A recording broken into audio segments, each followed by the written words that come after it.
Hello, hello, hello. I welcome you back.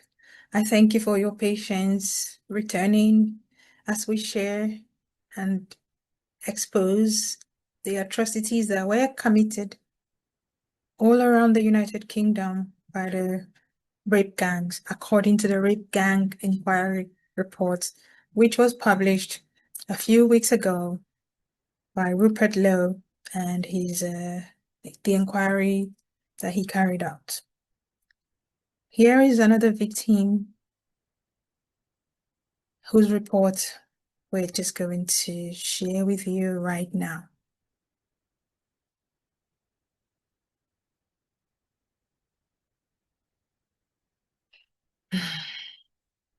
Jane. Jane grew up in a fractured household. Rarely present, her mother was addicted to drugs and alcohol, regularly using hash and cocaine during Jane's childhood. She tried to end her own life on multiple occasions and left altogether when Jane was 7.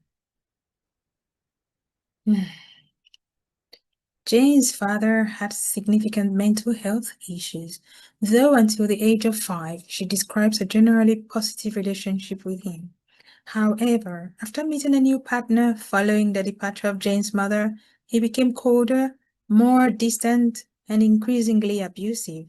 He used his hands, a slipper, and a cane to hit Jane. Jane's mother re-entered her life with a new boyfriend when Jane was 13. The boyfriend was abusive towards Jane's mother and on one occasion raped her in front of Jane. It was around this time that Jane's mother's drug dealer began grooming her through Facebook. He had become aware of the fact that Jane was self-harming and presented himself as a sympathetic and supportive friend. Jane, vulnerable at the time, exchanged messages with him for several months. Eventually, the drug dealer began asking Jane whether she had ever smoked cigarettes, taken drugs, or had sex. During one half-term, he asked to meet with Jane. Excuse me. She agreed and he came to Jane's father's house while Jane's father was at work, armed with a kosh. Wonder what that is. He took her up to her bedroom and told her to strip naked. He said, "You may be 13, but you've got the body of a woman," and raped her before promptly leaving. From then, the drug dealer regularly called Jane and waited outside her school for her. Jane would hide in the staff room and tell teachers that she did not want to leave as she knew he would be waiting for her. The staff did not intervene and would force her to leave the school. The drug dealer regularly took Jane to his girlfriend's house where he would give Jane Valium and cannabis. He would also show her the drugs he took, including heroin, methadone, and crack cocaine. The drug dealer sexually abused Jane every day apart from the weekends for several months. Jane was misdiagnosed with a personality disorder at this time. She did not tell anyone about her relationship with the drug dealer until one night during an argument with her mother, who was drunk. Her mother said, "I don't know why you look like this." And Jane replied, "Because I am being effed by a 50-year-old man and nobody has noticed." The following day, Jane returned from school to the police at her house. The police insisted that Jane, still just 13, would need to testify in court alone against the drug dealer. Intimidated, she did not wish to see him, and he was not prosecuted. Following the revelation of Jane's grooming and rape by the drug dealer, Jane's father called her a whore and told her that he wished she would just hurry up and kill herself. The school accused Jane of using self-harm to manipulate her father. She was regularly placed in detention and threatened with expulsion due to falling behind with schoolwork. As a result, Jane became increasingly disobedient and suicidal. At the age of 14, Jane began running away from school, taking drugs, and spending time with men older than her. On one occasion, she took an overdose before school in an attempt to end her life. She was taken to a hospital after the staff told her she would have done it in the woods or somewhere private if she actually wanted to die. Her father then came to the hospital and told her to try harder next time as she was wasting everyone's time.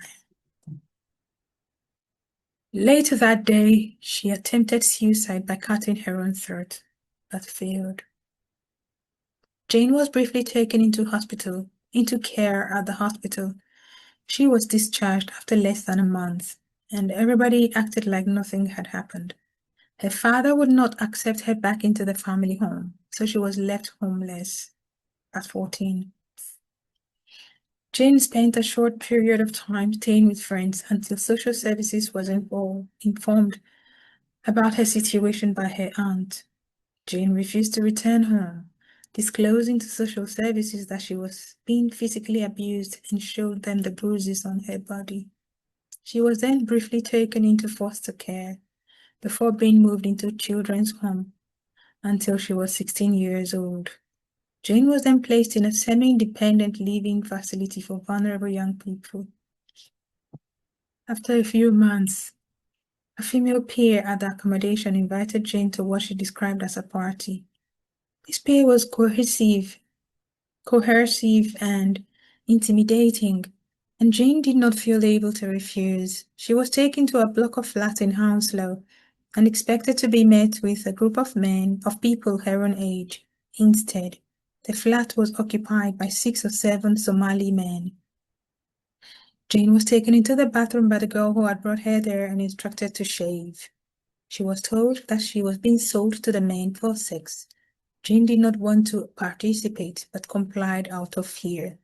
She was then sexually abused by one of the men and made to sleep in a small child's bed afterwards.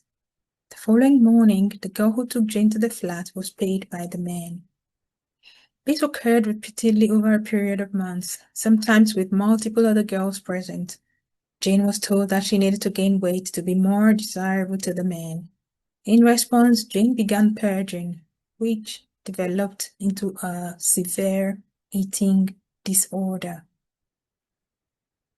Jane was blackmailed with the threat of prison by the peer if she disclosed her exploitation to anyone. Violence and intimidation became commonplace at the semi-independent living facility. On one occasion, a young woman returned to the accommodation intoxicated and distressed, saying that she had been abducted and sexually assaulted. The staff, who were aware that sexual exploitation was taking place on the site, but chose to do nothing about it, responded by accusing her of making it up. Eventually, Jane disclosed her own sexual exploitation to accommodation staff, including the trafficking and exchange of money. She was told that what was happening did not constitute trafficking as she was over the age of 18. The police were not contacted and no action was taken. Jane was blackmailed by staff with the threat of being blamed for the exploitation of her and others if she took complaints any further. Jane's eating disorder intensified and she began self-harming again. She was sectioned under the Mental Health Act and admitted to a psychiatric hospital. While hospitalized, she disclosed the exploitation again. Police interviews took place, but due to her being heavily medicated, Jane was treated as an unreliable witness and no further action was taken. She also disclosed in writing what was happening to her. She was removed from her most recent social file. It was removed from her most recent social file. But the original clearly states she wrote a letter to them a year before she was hospitalized, and the police interview matched the letter. The letter was not acted on by the authorities. As a result of her abuse and eating disorder, Jane had developed endometriosis, which had resulted in the loss of half her uterus. Jane had since learned that her records at the semi-independent living facility have been lost and destroyed despite statutory retention requirements. Even unto adulthood, Jane has not received any closure or attempts to get justice have been met with delays, obstruction, and re-traumatization. Jane states that she believes that children remain at risk due to the culture of silence that persists across institutions that should be caring for them. Jane. I later learned that key records from the children's home were missing or destroyed. Despite statutory retention requirements, my file from the placement cannot be produced. This has obstructed accountability.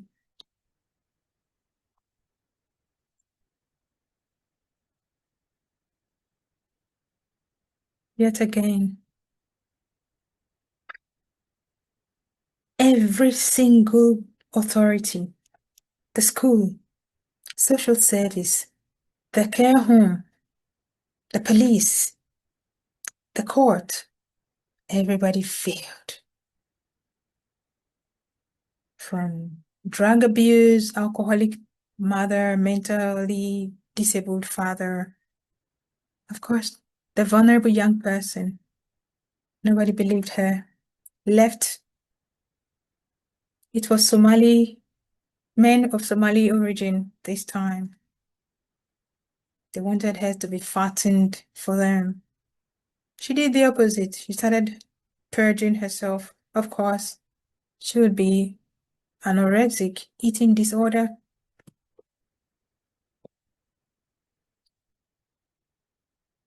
I really do not know. I hope to get the grace, the strength, the courage to carry on. I pray for God's peace, God's grace. The Bible tells me that God has not given me the spirit of fear, but of love, power, and a sound mind. So I sanitize my mind. I renew my mind. When I am weak, the Lord is strong. His grace is sufficient for me. I ask for strength to carry on.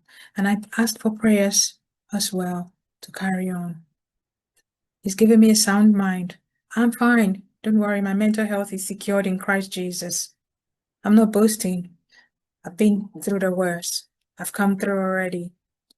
But God is keeping me. I pray for all those victims. I pray for Jane, wherever she is. May God help her, sustain and keep her and the rest of the victims. Thank you for your time. I'll see you again soon. God bless you.